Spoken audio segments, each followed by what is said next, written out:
Hello, my audience. I'm just want to introduce this young man, Burkina Fasco. He's from the country Burkina Faso. His name is Ibrahim Toure. And I'd just like to encourage you all to watch this video and see how he did it and how he stabilized his country and how he is being recognized worldwide. I do hope that Jamaica can take a leaf from this man report, and also, you know, let us try to come together, be patriotic, be transparent, not be greedy, so that our country can stand again as Jamaica land we love. Okay.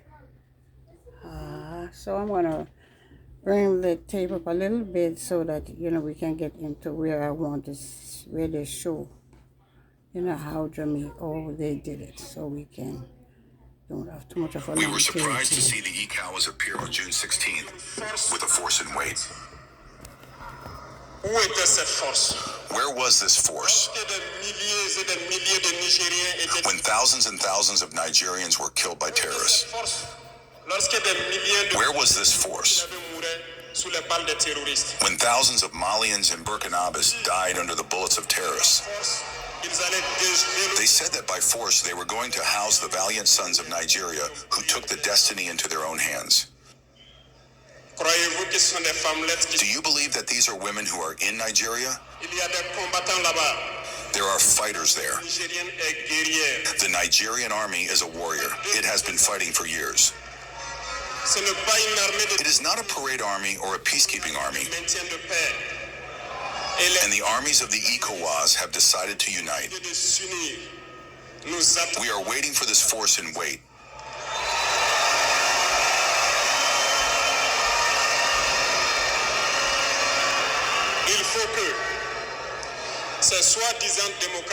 It is important that these so-called Democrats understand this. When thousands of Nigerians die in hospital beds due to lack of electricity or lack of medication, it is a crime. They are responsible for these sanctions. They are responsible for these deaths. The same thing happens in Mali. With Burkina, we have indirect sanctions because people have to understand.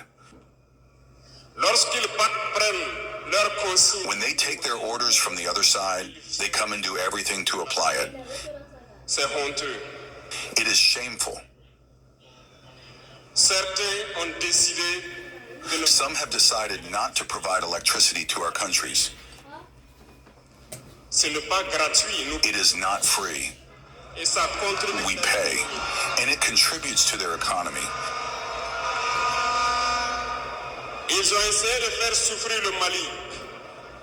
They have tried to make Mali suffer. And of course, by ignoring all the texts and not providing electricity to Mali, hoping that the population would revolt. It does not work. When it lasted, some were forced to make their own people pay by increasing the cost of electricity. It will increase again.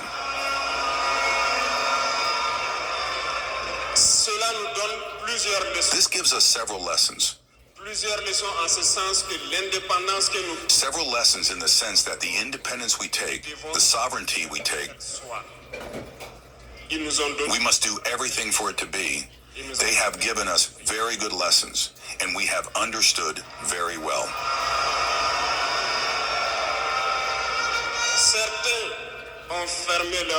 Some have closed their ports, which goes against all international texts, because we cannot close our ports in a landless country. They did it. They violated the text. The international community did not say a word. No one spoke in the Saudi Arabia. But in their ports, we do not transfer our goods for free. We pay.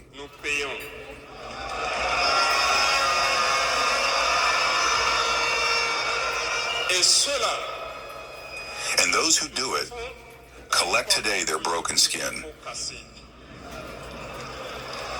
Et je pense que c'est une leçon pour eux aussi And I think it is a lesson for them too, that we should not always apply the instructions of their masters.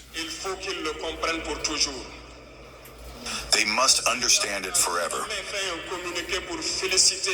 The Saudi Arabia has never made a statement to congratulate a victory of our armies.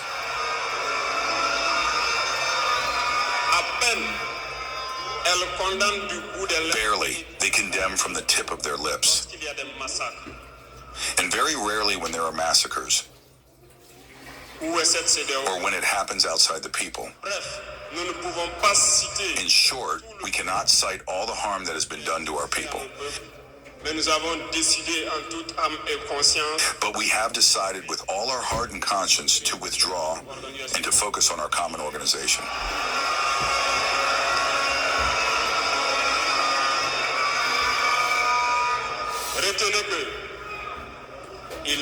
And that is the IAS. Remember that there is no fear.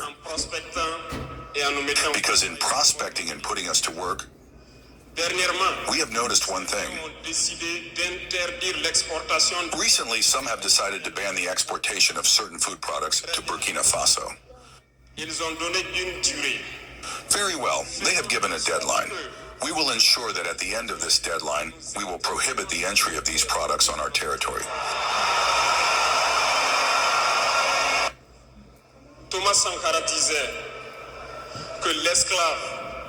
Thomas Sankara said, "Welcome to our deep dive into the visionary leadership of Ibrahim Traoré, the young and resolute leader of Burkina Faso.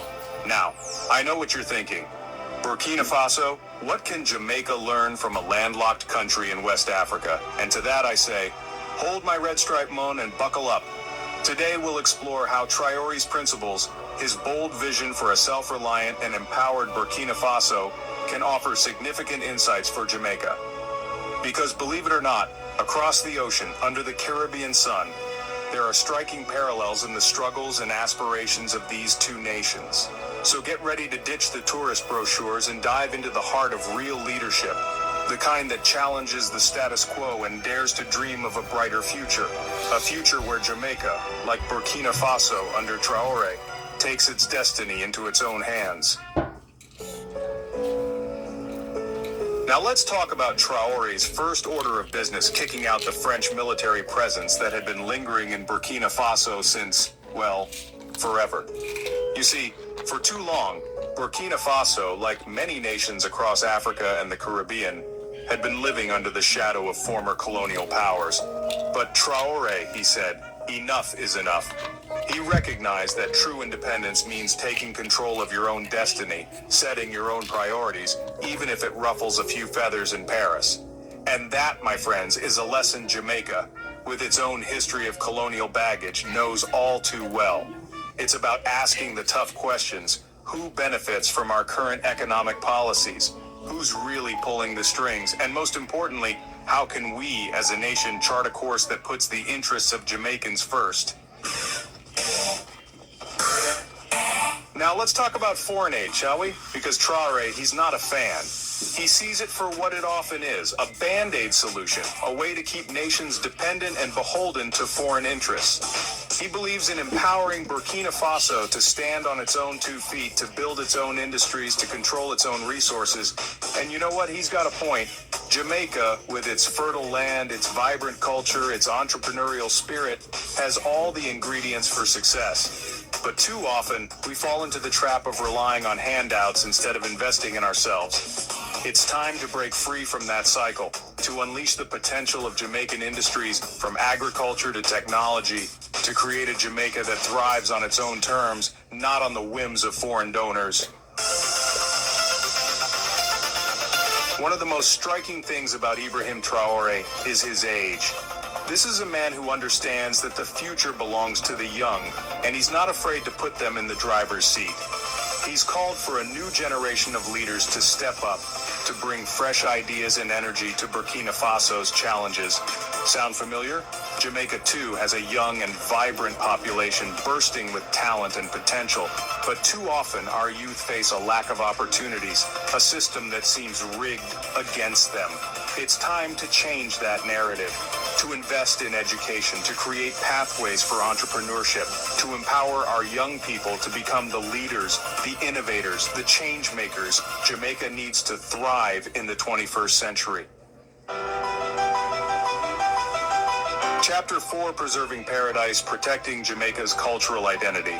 Now let's talk about something close to my heart, culture. See, Traore, he gets it. He understands that a nation's culture is its soul, its identity, its unique fingerprint on the world, and he's fiercely protective of Burkina Faso's cultural heritage, pushing back against the relentless tide of westernization. Jamaica, my friends, we are a cultural powerhouse. From reggae to dancehall, from our cuisine to our language, we bring flavor to the world. But we can't take our cultural richness for granted. We need to be vigilant, to support our artists, to preserve our traditions, to ensure that Jamaica remains a beacon of cultural vibrancy, a place where our unique identity is celebrated and cherished for generations to come. Chapter 5, Taking Back What's Ours, Economic Independence for Jamaica. One of Traore's boldest moves has been to assert control over Burkina Faso's gold reserves. For years, foreign companies have profited from these resources, leaving little behind for the Burkinabe people. No more, says Traore. And you know what? He's got a point. Jamaica, too, has valuable resources, from bauxite to our stunning natural beauty. But for too long, we've allowed foreign companies to dictate the terms, to reap the lion's share of the profits. It's time to rewrite the rules of the game, to ensure that Jamaicans benefit from our own resources, to invest in local industries, to create a more equitable and sustainable economic future for all. Chapter 6, Beyond the Usual Suspects, Diversifying Jamaica's International Partnerships. Traore understands that true independence means breaking free from old dependencies, forging new alliances based on mutual respect and shared prosperity. He's been reaching out to emerging economies, exploring new trade partnerships beyond the traditional Western powers. And that, my friends, is a lesson Jamaica should take to heart. For too long, we've been overly reliant on a handful of countries for trade and investment. It's time to diversify, to explore new markets, to build relationships with nations across Africa, Asia, Latin America, nations that see Jamaica not as a former colony, but as an equal partner, a nation with something valuable to offer the world. Chapter 7. Traore is a vocal advocate for African unity, for a continent that stands together against external exploitation and interference. He understands that a divided Africa is a vulnerable Africa, and he's committed to building bridges, to fostering collaboration and solidarity among African nations.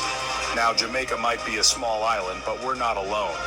We're part of a Caribbean community, a region with a shared history, shared challenges, and shared aspirations. It's time to strengthen those bonds, to advocate for stronger Caribbean alliances, to present a united front on the world stage, and to show the world that together we are stronger. Now let's talk about the elephants in the room, the IMF, the World Bank, and those lovely structural adjustment programs they're so fond of. Traore, he's not a fan. He sees these institutions for what they often are: instruments of neo-colonial control, trapping nations in cycles of debt and dependency. And you know what? He's not wrong. Jamaica, we know this story all too well. We've been down this road and it hasn't led us to the promised land. It's time to explore alternatives, to invest in sustainable development, to empower local communities, to break free from the shackles of debt, and chart a new course towards genuine economic liberation. One of the most remarkable things about Ibrahim Traore is his humility. This is not a man who craves luxury or personal enrichment. He lives a modest lifestyle, choosing to serve his people rather than enrich himself. Now, I'm not saying Jamaican leaders need to give up their Clarks or anything, but maybe, just maybe, there's a lesson here about integrity, about putting the needs of the people above personal gain. It's time for transparency, for accountability, for leaders who understand that true leadership is about service, about being a voice for the voiceless, about working tirelessly to build a better future for all. From Little England to Lionheart, reclaiming Jamaica's national pride. Traore understands that a nation without pride is a nation adrift. He's instilled a sense of national pride in Burkina Faso, a belief in the power of the Burkinabe people to overcome any obstacle and build a brighter future. And Jamaica, we need a dose of that Lionheart spirit. For too long, we've been fed a narrative of inferiority, a colonial hangover that tells us we're not good enough, that we need to imitate others to succeed. It's time to reject that narrative, to embrace our unique identity, to celebrate our history, our culture, our resilience.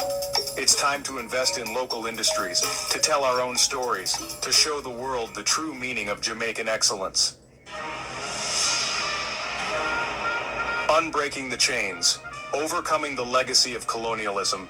Traore knows that true independence is an ongoing struggle, a constant pushback against the lingering effects of colonialism.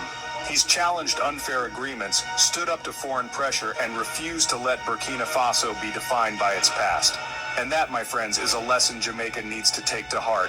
The ghosts of colonialism still linger, from economic structures that favor the few to social hierarchies that perpetuate inequality. It's time to confront those ghosts head on, to critically examine our international agreements, to dismantle systems that no longer serve us, and to build a Jamaica that is truly free, truly independent, truly our own. Protectors, not oppressors. Redefining the role of the military. Now, I know what you're thinking. A military leader, isn't that a bit, well, concerning? And I hear you. But Traore's leadership challenges our preconceived notions of what a military leader can be. He understands that the military's primary role is to protect its citizens, not to oppress them. He's emphasized the need for discipline, for professionalism, but also for respect for human rights and the rule of law. Now, I'm not saying Jamaica needs a military coup, but maybe, just maybe, there's a lesson here about the importance of a well-trained, disciplined, and accountable security force, one that works to protect and serve all Jamaicans. Homeward bound, addressing internal displacement and inequality. Traore faces a massive challenge in Burkina Faso internal displacement due to conflict and instability. He's made it a priority to resettle displaced people, to provide them with support, to help them rebuild their lives. Now, Jamaica might not face the same level of displacement, but we do have our own struggles with inequality, with poverty, with communities left behind. It's time to invest in affordable housing, in social support programs, in creating opportunities for all Jamaicans to thrive, regardless of where they come from or what their circumstances may be. Securing paradise, a multifaceted approach to safety and security. Traore understands that security is not just about military might, it's about addressing the root causes of instability, poverty, inequality, lack of opportunity. He's emphasized a multifaceted approach, combining national security measures with community engagement and development initiatives. Now, Jamaica, we know a thing or two about crime and violence, but we also know that locking up every youth on the corner is not the answer. It's time for a smarter approach, one that prioritizes border control, community policing, and most importantly, investment in social programs that give our young people a real chance at a brighter future. Chapter 15. Controlling the narrative, the power of independent media.